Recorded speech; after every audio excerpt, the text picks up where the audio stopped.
Assalamualaikum all. Myself Filza Daboiwala. Welcome to my class, students. Today we are doing direct and indirect speech. Direct and indirect speech. What is direct speech? Direct speech is that कि जब हम directly बात कर रहे हैं, मैं आपसे बात कर रही हूँ और मैं आपको पढ़ा रही हूँ, that is direct speech. Indirect speech, जब आप मेरी पढ़ाई हुई चीज़ों को किसी और को बता रहे हैं कि यस मैम ने हमें ऐसे पढ़ाया, तो वो जो स्टाइल होगा वो इनडायरेक्ट स्पीच, जो आप किसी थर्ड पर्सन को बताओगे. डायरेक्ट जो है वो फर्स्ट पर्सन होगा. Okay, now let's start.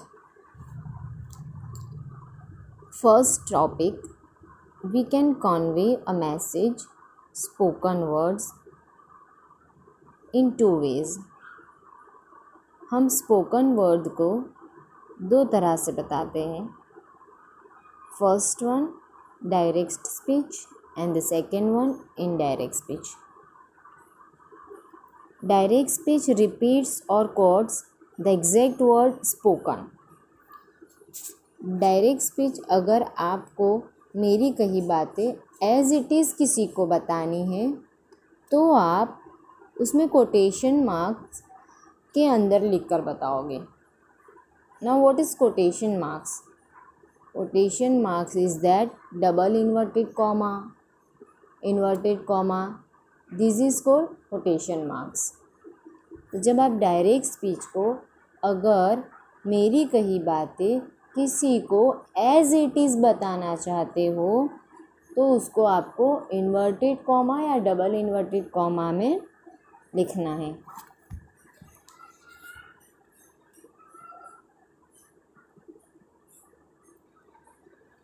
और आप अगर उसे अपने तरीके से थर्ड पर्सन को बताओगे तो उसमें कोटेशन मार्क नहीं लगाओगे.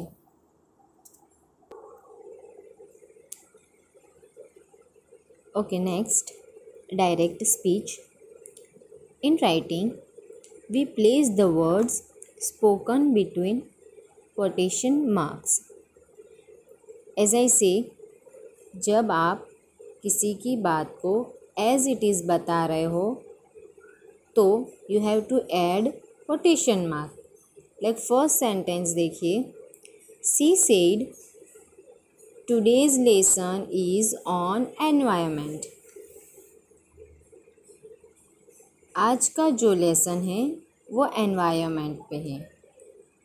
उन फर्स्ट पर्सन ने जो बात बताई एज इट इज़ सेम हमने वही राइट किया है, तो वहाँ हमने कोटेशन मार्क यूज़ किया है, inverted double inverted comma.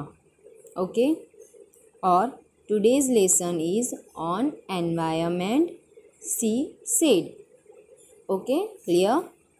Now next indirect speech. Reported or indirect speech. Indirect speech is called reported speech. आपको पता है आपको रिपोर्ट लिखना है कहीं पे, तो उसे क्या कहेंगे? रिपोर्टेड स्पीच और indirect speech. Indirect speech is usually used to talk about the past. Indirect speech में हम पास्ट में जो चीज़ हो चुकी है उसके बारे में बताएंगे. The past who happen already.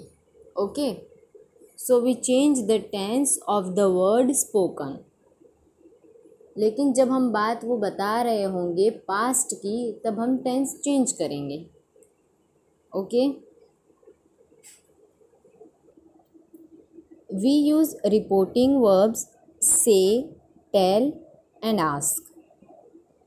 We may use the words that to introduce the reported word.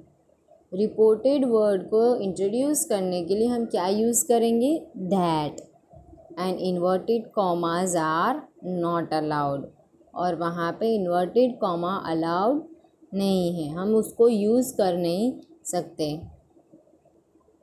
Inverted comma and double inverted comma हम सिर्फ डायरेक्ट स्पीच में ही यूज़ कर सकते हैं कि उसमें हमको फर्स्ट पर्सन की एज इट इज़ बातें बताना है.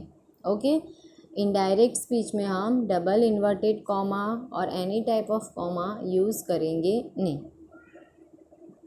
Example of direct speech and indirect speech. First one, she said I met him.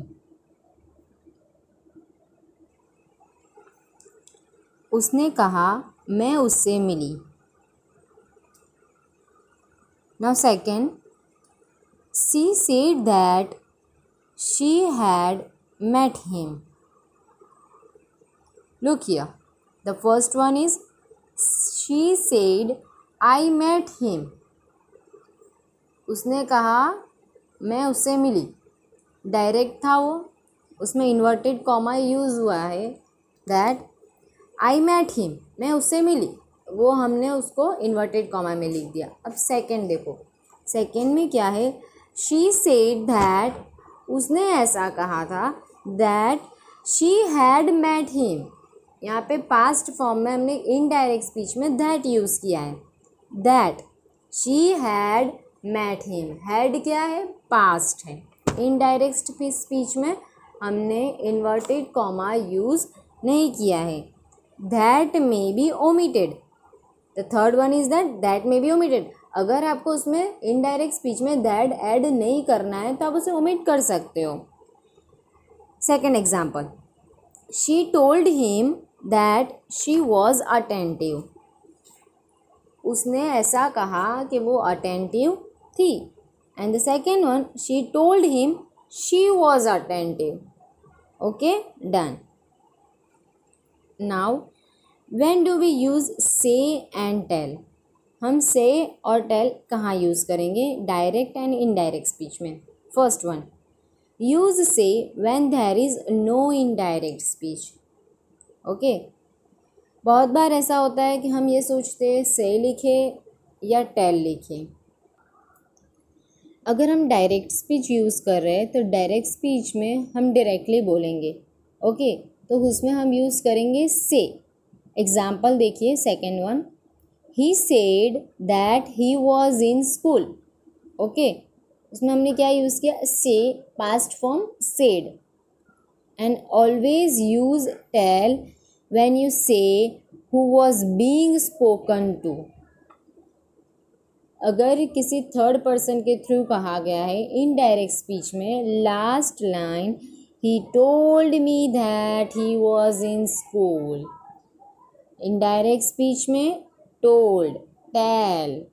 Direct speech में used to say, said. okay. Change of pronouns. According to the second person, object and reporting speech change होता है. okay. The first person of the reported speech changes according to the subject. okay.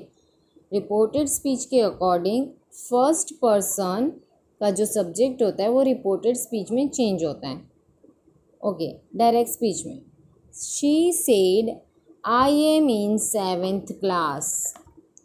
उसने कहा मैं 7th class में हूँ. She के लिए हमने यूज़ किया है आई. अगर शी के प्लेस पर ही होता तो ही के लिए यूज़ करते आई. Second, indirect speech, she says that she was in 7th class. okay.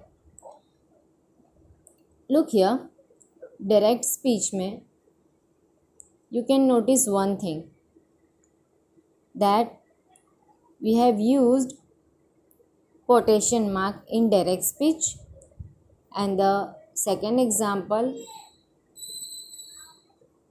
Indirect speech का जो है उसमें हमने कोटेशन मार्क यूज़ नहीं किए हैं।